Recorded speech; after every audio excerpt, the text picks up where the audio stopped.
ഈ വർഷത്തെ 10ാമത് president's trophy വള്ളംകളി നടത്താൻ വേണ്ടിയിട്ട് തീരുമാനമെടുത്തു. സംഘാടക സമിതി ചേർന്നു. അതുമായി ബന്ധപ്പെട്ട വിവിധ സബ് കമ്മിറ്റികൾ യോഗം ചേർന്ന് ഇതിന് ആവശ്യമായിട്ടുള്ള വിവിധ മേഖലകളിലുള്ള പ്രവർത്തനങ്ങൾ ചിട്ടയായി ഈ ചുരുങ്ങിയ കാലയളവിനുള്ള നമുക്ക് പൂർത്തീകരിക്കാൻ സാധിച്ചു. അപ്പോൾ ഏറ്റവും മികച്ച രീതിയിൽ നമ്മൾ ഇതുമായി ബന്ധപ്പെട്ട കാര്യങ്ങൾ നിർവഹിക്കുന്നതാണ്. നിരവധി യോഗങ്ങൾ ഇതുമായി ബന്ധപ്പെട്ട് നടത്തി.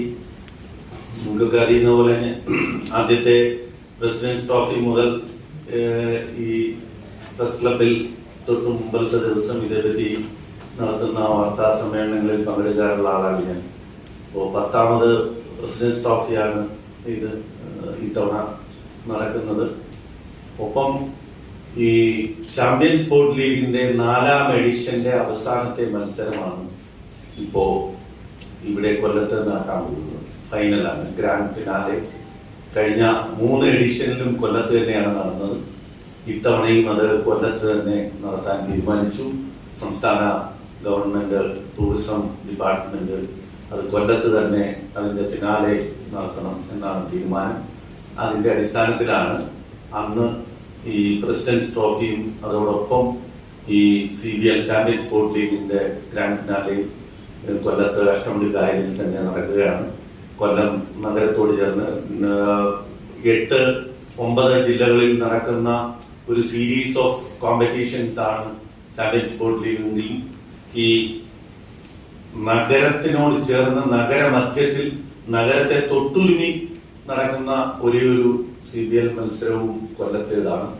അത്ര ഏറെ പ്രോക്സിമിറ്റി, നഗരത്തിനകത്ത് നടക്കുന്ന ഒരു ഈവന്റാണ്. അത് വളരെ ഗംഭീരമായി ഇത്തവണയും നടക്കും. ഈ 12 CBL മത്സരങ്ങളാണ് നടക്കേണ്ടിയിരുന്നത്.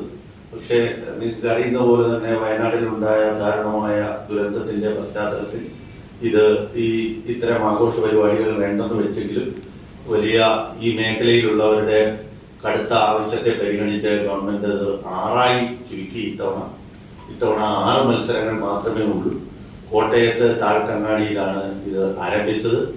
ഇപ്പോ 6ാമത് മത്സരം മറ്റ് 2 ജില്ലകൾ കൂടി കഴിഞ്ഞ് കൊല്ലത്ത് ഈ വരുന്ന ശനിയാഴ്ച നടക്കുകയാണ്. ഒരു പ്രാവശ്യത്തെ മത്സരക്രമം അനുസരിച്ച് ഈ 47-49 എന്ന നെക്ക് ടു നെക്ക് പോയിന്റ് മത്സരത്തിലാണ്. നിങ്ങൾക്ക് അറിയുന്ന പോലെ തന്നെ ഇത് വളരെ അങ്ങേറ്റത്തെ വീറും വാശിയുമുള്ള ഒരു തലനാരിഴയുടെ വ്യത്യാസത്തിൽ മാത്രം വിജയിയെ തീരുമാനിക്കുന്ന വലിയ മത്സരമാണ്. നിങ്ങളുടെ ഈ വർഷം നെഹ്റു ട്രോഫിക്ക് 0.005 മൈക്രോ സെക്കൻഡിന്റെ വ്യത്യാസം എന്ന് പറഞ്ഞാൽ മനുഷ്യന് ആലോചിക്കാവുന്ന, നമ്മുടെ ഇമാജിനേഷനും അപ്പുറത്തുള്ള ഒരു വ്യത്യാസത്തിൽ ഒരു വള്ളം ജയിച്ചു എന്ന് തീരുമാനിച്ചു. അത് വലിയ കോൺട്രവേഴ്സിയായി ഇപ്പൊ ഹൈക്കോടതിയിലാണ്. പക്ഷെ എന്നാലും അത് നമ്മള് ഒളിമ്പിക്സിൽ ഈ വർഷത്തെ വിജയിയെ തീരുമാനിച്ചതിലും അങ്ങനെ ഒരു ഇഷ്യൂ ഉണ്ടായിരുന്നു. അതേ സിസ്റ്റമാണ്, നമ്മൾ അത്ര ടെക്നോളജൈസ്ഡ് ആണ് ഇത് നടത്തുന്നത്. ഇവിടെയും അത് തന്നെയാണ് ഉപയോഗിക്കുന്ന അതിന്റെ ഉപകരണങ്ങൾ. ടൈമിംഗ് അത്ര ഷാർപ്പായി ചെയ്യാൻ കഴിയുന്ന വളരെ മോസ്റ്റ് അഡ്വാൻസ്ഡ് ആയിട്ടുള്ള എക്യുപ്മെന്റ് ആണ്. ഗവൺമെന്റ് വലിയ പണം ചെലവഴിച്ച് നടത്തുന്ന ഒരു ഇവന്റാണിത്. അപ്പോ അതില് ഇത്തവണ ഇവിടെ 9 ചുണ്ടൻ വള്ളങ്ങളും പിന്നെ പ്രത്യേകിച്ച് ഒരു വനിതാ മേയർ നയിക്കുന്ന ഒരു നഗരം എന്ന നിലയിൽ 3 വനിതാ വള്ളങ്ങളുടെ മത്സരങ്ങളും ഉൾപ്പെടുത്തിക്കൊണ്ട് 21 കളിവള്ളങ്ങൾ പങ്കെടുക്കുന്ന മത്സരമാണ് ഇവിടെ നടക്കുന്നത്.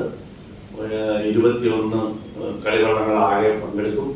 അതിൽ ഈ 9 എണ്ണം പ്രധാനപ്പെട്ട ഈ മറ്റ് മത്സരങ്ങളിലെല്ലാം ജയിച്ചു വന്ന് അതിലെ വിജയികളിൽ വിജയിയെ തീരുമാനിക്കുന്ന മത്സരമാണ്.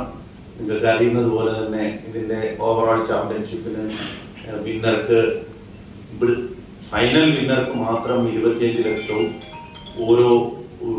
ഓരോ വിന്നിങ്ങിനും പ്രത്യേകം 5 ലക്ഷം വീതവും ഒക്കെ വലിയ സമ്മാനത്തുകയുള്ള ഒരു മത്സര ഇനമാണ്. ഒരുപക്ഷെ ഒരു ഗവൺമെന്റ് ഇത്രയധികം സമ്മാനത്തുക നൽകി നടത്തുന്ന മറ്റൊരു മത്സരവും ഇന്ത്യയിലുണ്ട് എന്ന് തോന്നുന്നില്ല.